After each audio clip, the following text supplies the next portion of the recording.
Hello, everyone, and welcome to week 11 of IS350, or week 2 of IS350 in quarantine mode. Today, we'll be talking about computer security and its implications. As with last week, I have a couple of announcements first. First is student presentations, and I'll talk about some updates about the debates, then a reminder about the midterm revisions, and some comments about the ethical analyses assignment. So first, about student presentations. Remember that when you post your presentation into the discussion forum, you need to be sure and respond to questions from your fellow students and from me. So this is about 20 points in the rubric for your student presentation on how well you respond to these questions. So it's important that you respond to these questions in a timely manner. About your debates, so first off, your debates are primarily graded.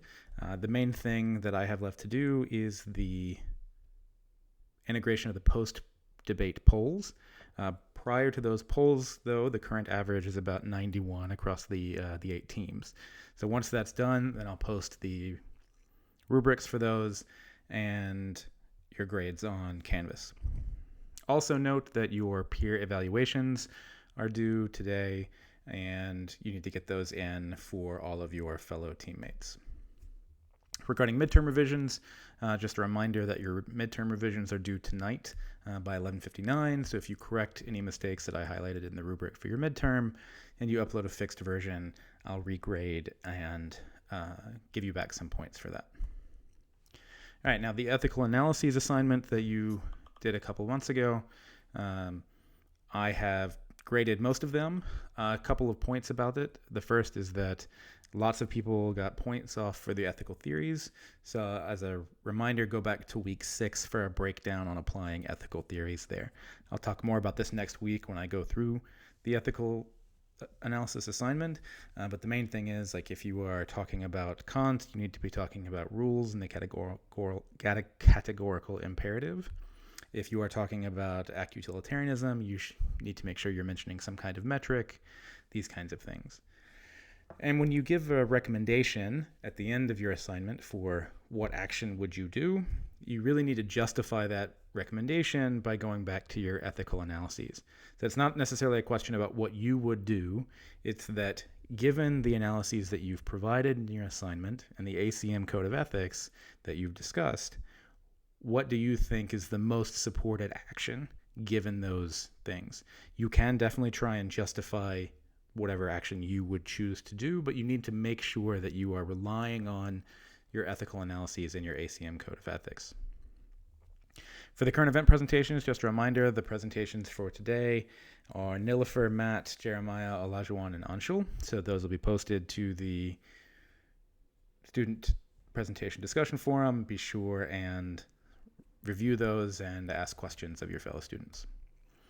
All right, so for the things that we'll talk about today, so in the first half, we'll talk about implications for cybersecurity and some terminology therein. And then in the second half, we'll talk about global implications in security as a whole, not just for individuals, but for nations and companies. So first, diving into implications for cybersecurity, I'll start off with the objectives that I want you to be able to do by the end of this module. The first is being able to define vulnerability and exploit in the context of cybersecurity, then describe a cybersecurity issue that has or could affect your daily life, define the Internet of Things, and describe some trade-off in security and convenience as it pertains to the Internet of Things. So first, you may ask, what is cybersecurity? It's one of these nebulous things where you may have heard a lot about it, but it's not entirely clear what cybersecurity is. I'll briefly use this definition from Cisco, since they're a major networking hardware provider, that cybersecurity is the practice of protecting systems, networks, and programs from digital attacks. Now, a key point of this is it's not just about protecting those systems, but about protecting the users of those systems, i.e. people. That these cybersecurity approaches are about protecting the people who also use these systems. So in this context of cybersecurity, we can talk about things called vulnerabilities, where a vulnerability is a weakness in an information system, system security procedure, internal control, or implementation that could be exploited or triggered by a threat source.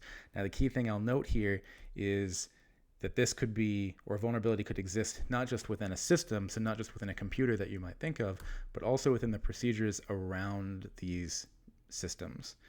So the kinds of vulnerabilities that you might see are ones that you might generally think of. So this is some bug in some piece of software, the pretty well-known Heartbleed bug from several years ago. That was a extremely serious vulnerability in a very popular piece of software that provides encryption for websites. This is OpenSSL, that resulted in the potential exposure of keys and a lot of private information. But it could also be misconfiguration. So as I mentioned, it's not just about the systems or software, but also about the procedures around them. So if you leave a router's password as the default password, this is a security vulnerability, right? So there are whole websites devoted to creating lists of the default usernames and passwords for many popular routers on the market.